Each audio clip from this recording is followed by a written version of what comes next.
इस कार्यक्रम के पुण्यार्जक हैं मानक चंद, कमला देवी, राकेश कुमार नीतू, ऋषभ, सौम्या एवं आयुषी मुशरफ, B123 सेठी कॉलोनी जयपुर, प्रेमचंद, विजय लक्ष्मी अजमेरा जयपुर, अशोक, राजलक्ष्मी पांड्या जयपुर, सुनील, रेणु कासलीवाल नई दिल्ली।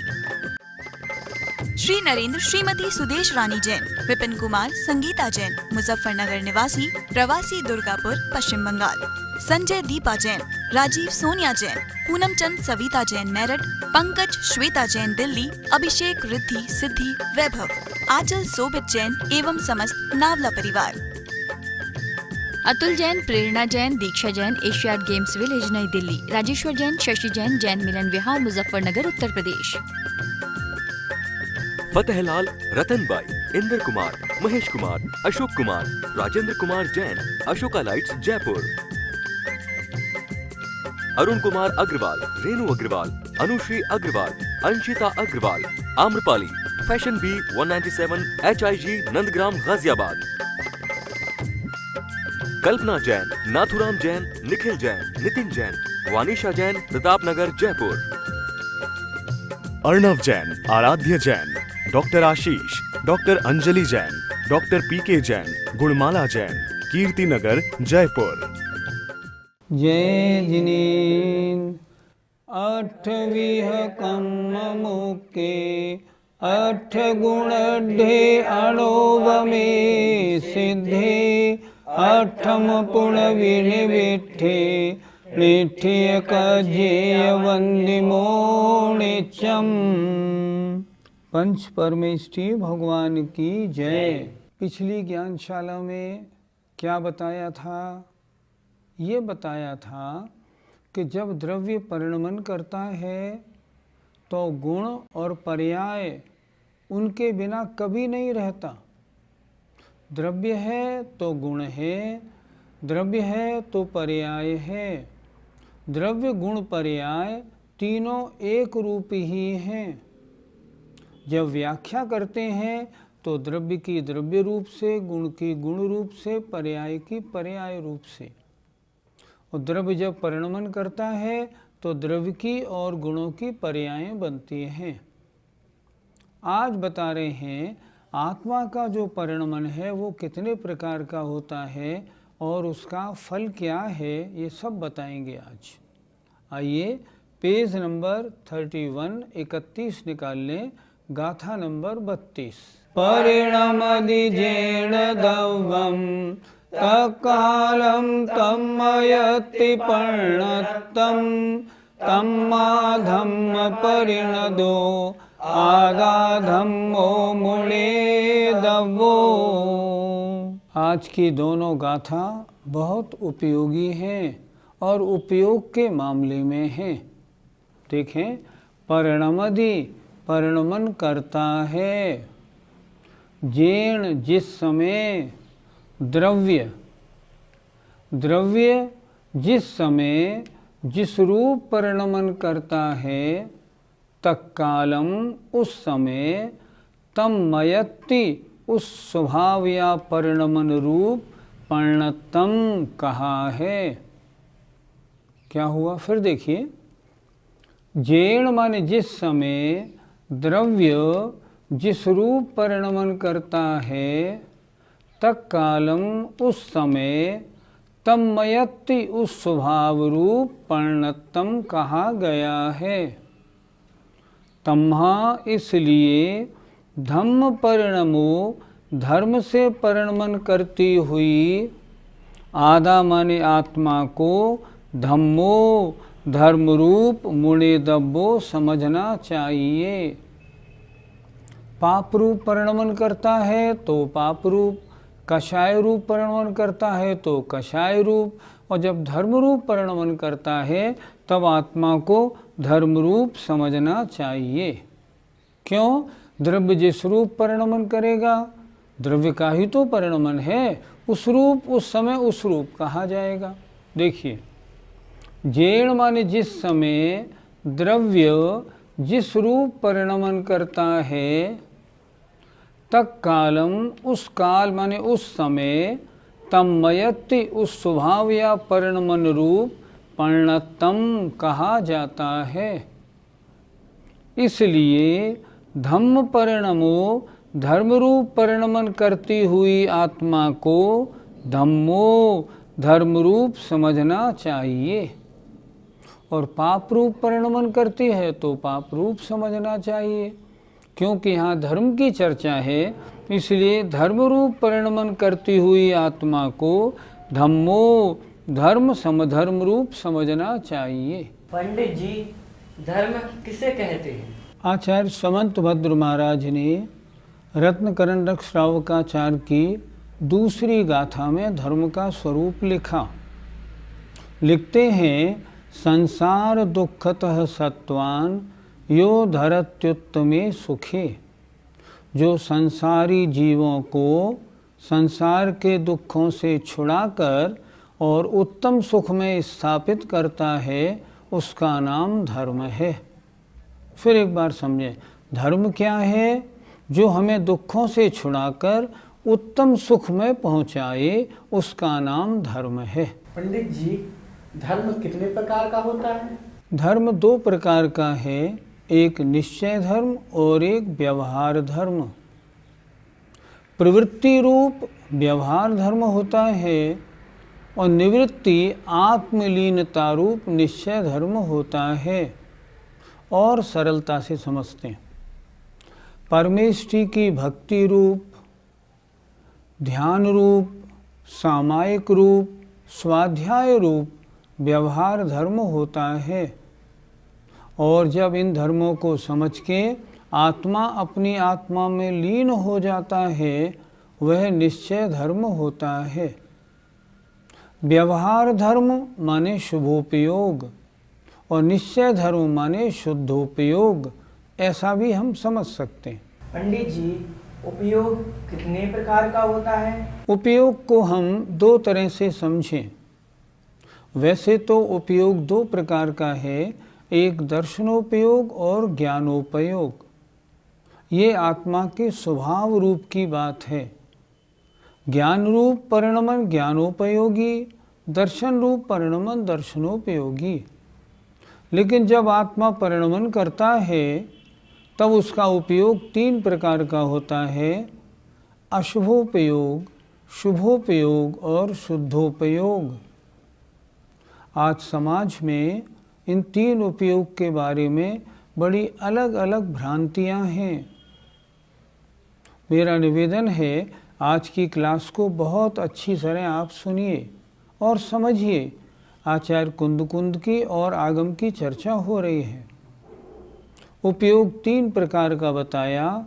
अशुभोपयोग अर्थात तीव्र कषाय रूप परिणाम, शुभोपयोग मंद कषाय रूप परिणाम, शुद्धोपयोग कषाय रहित परिणाम। आत्मा जब परिणमन करता है, तब उसका उपयोग तीन प्रकार का होता है। अशुभोपयोग तीव्र कषाय रूप अर्थात पाप रूप परिणाम, शुभोपयोग मंद कषाय रूप अर्थात पुण्य रूप परिणाम, और शुद्धोपयोग कषाय रहित अर्थात आत्म रूप परिणाम, न पुण्य और न पाप। इस तरह उपयोग तीन प्रकार का कहा है। पंडित जी, इन तीनों उपयोगों में से धर्म किसको माना जाए?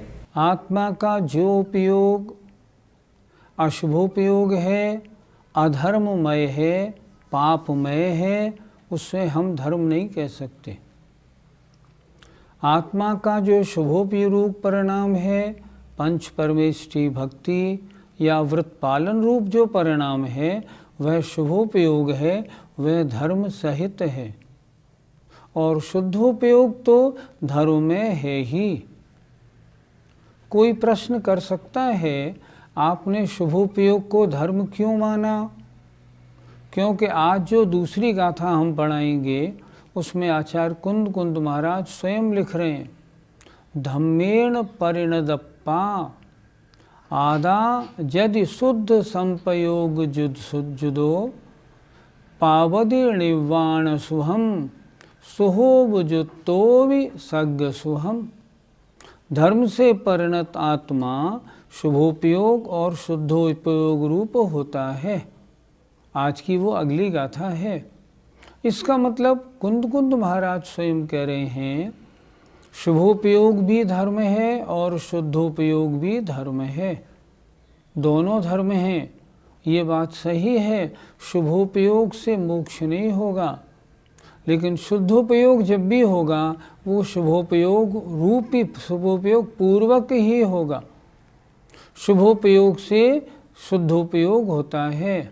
शुभोपयोग व्यवहार धर्म है और व्यवहार धर्म से शुद्धोपयोग रूप निश्चय धर्म होता है। पर आचार्य कुंद स्वामी ने दोनों को धर्म बताया है।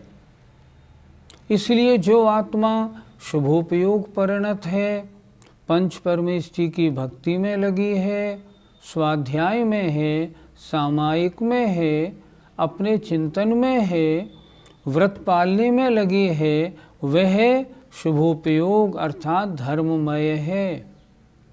और जो शुद्धोपयोग में जो मुनि महाराज लगे हैं उनकी तो बात ही क्या है, वो तो धर्ममय है ही।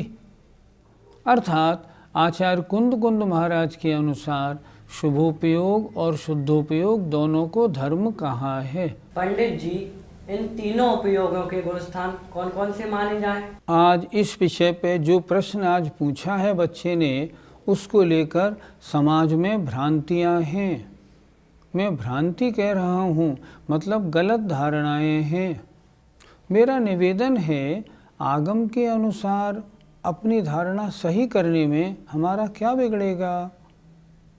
क्यों न हम अपनी मान्यताएं, अपनी धारणाएं आगम के अनुसार बना लें। अभी बच्चे ने पूछा है, छात्र ने, तीनों उपयोग के गुणस्थान कौन से माने जाएं? मैं कहता हूँ इस बारे में मैं क्या बताऊँ आपको। आप बृहद द्रव्य संग्रह देख लें, आप प्रवचन सार उठा लें, आप परमात्म प्रकाश उठा लें, हर जगह लिखा हुआ है पहला, दूसरा और तीसरा गुणस्थान घटता हुआ अशुभोपयोग। बड़े ध्यान से सुनिएगा। चौथे, पांचवें, छठे गुणस्थान में बढ़ता हुआ शुभोपयोग और सप्तम गुणस्थान से 12वें गुणस्थान तक बढ़ता हुआ शुद्धोपयोग। एक बार फिर सुने, आगम प्रमाण है। आप बृहद द्रव्य संग्रह में देखें, प्रवचन सार में देखें, परमात्म प्रकाश में देखें, जहाँ भी उपयोग वर्सेस गुणस्थान चर्चा होगी वहाँ जो मैं कह रहा हूँ वो ही होगी। अशुभोपयोग पहले से तीसरा गुणस्थान, घटता हुआ अशुभोपयोग। क्यों? कषाय की मंदता होती जाती है। शुभोपयोग चौथे से छठे गुणस्थान तक बढ़ता हुआ। सप्तम गुणस्थान में प्रवृत्ति के समय शुभोपयोग, निवृत्ति के समय शुद्धोपयोग। तो शुद्धोपयोग 7वें गुणस्थान से 12वें गुणस्थान तक। ये तीनों उपयोगों के गुणस्थान की चर्चा बहुत स्पष्ट है, लेकिन फिर भी लोग इसे स्वीकार नहीं करते। मैंने एक बार बेलगांव में शिविर लगाया। जब शिविर में मैं करणान योग दीपक में उपयोग पढ़ा रहा था तो सामने बैठी एक महिला हमसे बोली, उपयोग के गुणस्थान बताइए, किस गुणस्थान में कौन सा उपयोग माने। तभी एक दूसरी महिला थी, विद्वान महिला, सुनते हैं वो वहाँ शास्त्र प्रवचन भी करती हैं। वो बोली उठ के, पंडित जी इस विषय को रहने दो, इस विषय में बहुत विवाद है। हमने कहा नहीं, इस विषय में कोई विवाद नहीं, विषय आगम के अनुसार चर्चा करें, विवाद का क्या काम। और एक बात आपको फिर बताऊं, जिनवाणी में विवाद के लिए कोई स्थान नहीं। शर्त यह है आप पक्ष रहित होकर सोचें। अगर आप पक्ष सहित हैं तो गड़बड़ है, फिर तो आप अपनी अपनी थोपने की कोशिश करेंगे। मैं थोपता नहीं, मैं आगम से बात करता हूँ। मैंने उनसे कहा, उस महिला से, मैंने कहा क्यों, प्रश्न आया है, उत्तर देने में क्या चोरी है, उत्तर तो देंगे हम। उन्होंने कहा नहीं रहने दीजिए, इससे विवाद होगा। मैंने कहा नहीं, विवाद का कोई काम नहीं। आगम देखें, उसमें क्या दिक्कत है। हमने स्पष्ट जो मैंने आपको अभी बताया था वो बताया। एक पहले से तीसरे तक घटता हुआ अशुभोपयोग, चौथे से छठे तक बढ़ता हुआ शुभोपयोग, 7 से 12 तक बढ़ता हुआ शुद्धोपयोग। महिला बोली बिल्कुल गलत, चतुर्थ गुणस्थान में शुद्धोपयोग होता है। हमने कहा एक प्रमाण बता दो। उनने कहा वीर सागर महाराज ने जो किताब लिखी है चतुर्थ गुणस्थान में शुद्धोपयोग की सिद्धि, आपने पढ़ी या नहीं। हमने कहा हमने पढ़ी, वो तो आगम के अनुसार ही नहीं है। महिला सकपका ये बोली आगम के अनुसार नहीं है। मैंने कहा कितनी गलतियां आपको उसमें चाहिए बताओ, मैं बताता हूँ। मैंने वो किताब पढ़ी है क्योंकि मैं बहुत पुस्तकें पढ़ता हूँ और सबकी पढ़ता हूँ, और उसमें बहुत विवाद है। उन्होंने जो कुछ लिखा बिल्कुल ठीक नहीं लिखा। महिला बोली ठीक है, फिर ऐसा करें एक दिन इस विषय पे खुल के चर्चा हो जाए। ठीक है। वहाँ उस समय 2 मुनि महाराज विराजमान थे। उन दोनों मुनि महाराजों से बात हो गई और ये हो गया कि ठीक 3 दिन बाद उनके सामने इस विषय पे चर्चा होगी कि कौन से उपयोग और गुणस्थान कौन सा। वो महिला उस दिन के बाद शायद सोलापुर या कहीं चली गई थी, कोई यारिका माता जी थी। उन्होंने कहा मैं इनके प्रमाण उनसे लाती हूँ ढूंढ के। हाँ, हमने कहा ज़रूर लाओ, इसमें क्या दिक्कत है। सही समय पर उन दोनों मुनि महाराज के सामने चर्चा प्रारंभ हो गई। पहला विषय आया उपयोग के गुणस्थान। मैंने फौरन तीनों आगम उनके सामने रखे। देखो द्रव्य संग्रह, देखो प्रवचन सार, देखो परमात्म प्रकाश। यहाँ शास्त्र में लिखा है। आनंद कब आता है जिनवाणी में बात करने में, जब शास्त्र के माध्यम से चर्चा हो। वो महिला बोली, हमने उनसे कहा आप भी अपना प्रमाण रखिए ना, एक आगम का प्रमाण बताइए कि आचार्य ने लिखा हो चतुर्थ गुणस्थान में शुद्धोपयोग होता है। वो महिला 3 दिन सोलापुर वगैरह जाके मेहनत करके आई थी, लेकिन फिर भी बोली हमारे पास कोई प्रमाण नहीं है। मैंने कहा जब प्रमाण नहीं है तो आप स्वीकार करो। दोनों मुनि महाराज सामने विराजमान थे। हमने कहा महाराज जी, जब इनके पास कोई आगम प्रमाण ही नहीं है कि शुद्धोपयोग चौथे गुणस्थान में होता है, तो हमारी बात स्वीकार करो। महिला बोली नहीं, मैं स्वीकार नहीं करूँगी। क्यों नहीं करोगी? नहीं, मेरी मान्यता वैसी है। आपकी मान्यता से क्या लेना देना। जिनवाणी की चर्चा हो रही है, मान्यता तो आगम की पढ़नी है ना। शास्त्र में क्या लिखा, आप एक प्रमाण तो दो। किसी आचार्य ने लिखा हो शुद्धोपयोग चौथे से लेके 12 तक होता है, तब बात बने। उन महिला ने कोई प्रमाण नहीं दिए। 2 मिनट के बाद मैं महाराज से बोला, महाराज इसमें अंतिम निर्णय क्या है। महाराज बोले जब सामने वाले के पास कोई प्रमाण ही नहीं है, तो जो शास्त्रीय प्रमाण आप दिखा रहे हैं ये अंतिम निर्णय है कि गुणस्थान और उपयोग में इसी तरह विचार करना चाहिए। उन लेडी को अच्छा नहीं लगा। खैर ये बात अच्छी नहीं लगी मुझे। क्यों नहीं लगी? जिनवाणी में अच्छा बुरा नहीं लगना चाहिए। हमें जिनवाणी समझनी है ना, जिनवाणी समझो ना। अगर मैंने कुछ मान्यता बना रखी है और कोई मुझे ये बताता है कि तुम्हारी मान्यता आगम के अनुसार नहीं है, मुझे चाहिए मैं अपनी मान्यता तुरंत छोड़ दूं। वो महिला बोली ठीक है, एक बात को छोड़िए, हम दूसरा प्रश्न आपसे करते हैं, दूसरी चर्चा शुरू करें। मैंने कहा गलत बात, ऐसे नहीं। पहले पहली चर्चा में स्वीकार करो। अगर आप चर्चा करो और स्वीकार नहीं करती हो, मैं फालतू इस तरह कोई चर्चा नहीं करूँगा। आप पहले में हाँ करो तो अगली बात करें। वो महिला नहीं बोली और चली गई। ठीक, लेकिन मेरा फिर निवेदन, ऐसी जिद क्यों भैया? जब आपके पास शुद्धोपयोग चौथे गुणस्थान में होता है, इसका कोई आगम प्रमाण ही नहीं है, और जब आचार्य के 3 प्रमाण आपके सामने हैं बिल्कुल, शुद्धोपयोग 7 से 12, और सुनो स्पष्ट रूप से टोडरमल जी ने मोक्षमार्ग प्रकाशक के 9वें अध्याय में लिखा है कि शुद्धोपयोग तो यथाख्यात चारित्र भय ही होय। अर्थात शुद्धोपयोग करणान योग की अपेक्षा कहाँ से होता है? 11-12 में गुणस्थान में होता है, उससे पहले होता ही नहीं। आप लोग तो मोक्ष मार्ग प्रकाशक अच्छी तरह पढ़ते हैं, फिर आपने वो लाइन क्यों नहीं पढ़ी? वो आप कहेंगे वो तो करणान योग की अपेक्षा है। सुने ध्यान से, मोक्ष मार्ग प्रकाशक में पंडित टोडरमल जी स्पष्ट लिख रहे हैं, करणान योग ये तो सर्वज्ञ के वचन हैं। तो करणान योग माने सर्वज्ञ के अनुसार तो शुद्धोपयोग यथाख्यात चारित्र भय 11 और 12वें गुणस्थान में हुआ। भैया बदल दो अपनी मान्यता, सही रास्ते पे आ जाओ ना। जो आगम कहता है उसको स्वीकार करो।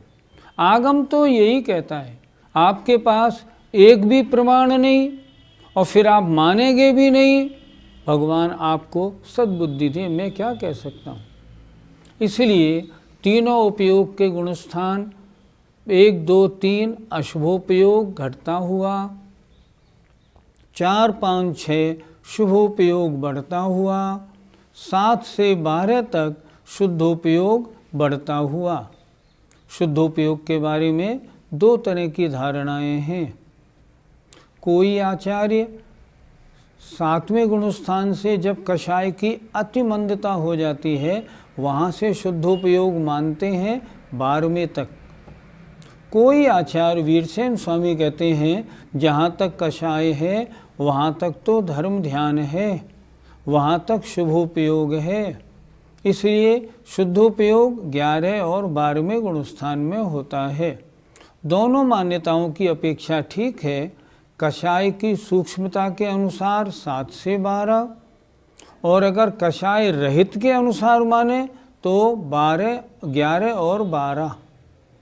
लेकिन चौथे, 5वें, 6ठे गुणस्थान में शुद्धोपयोग का वर्णन जैन आगम के किसी भी शास्त्र में नहीं लिखा। खींचतान के सिद्ध करने की कोशिश मत करिए, आगम को आगम के हिसाब से स्वीकार करिए। जब आचार्य ने गुणस्थान और उपयोग स्पष्ट लिखे हैं, हाथ जोड़ के स्वीकार करें। अगर ऐसा करेंगे जिनवाणी कल्याणकारी होगी। जय जिनेन्द्र।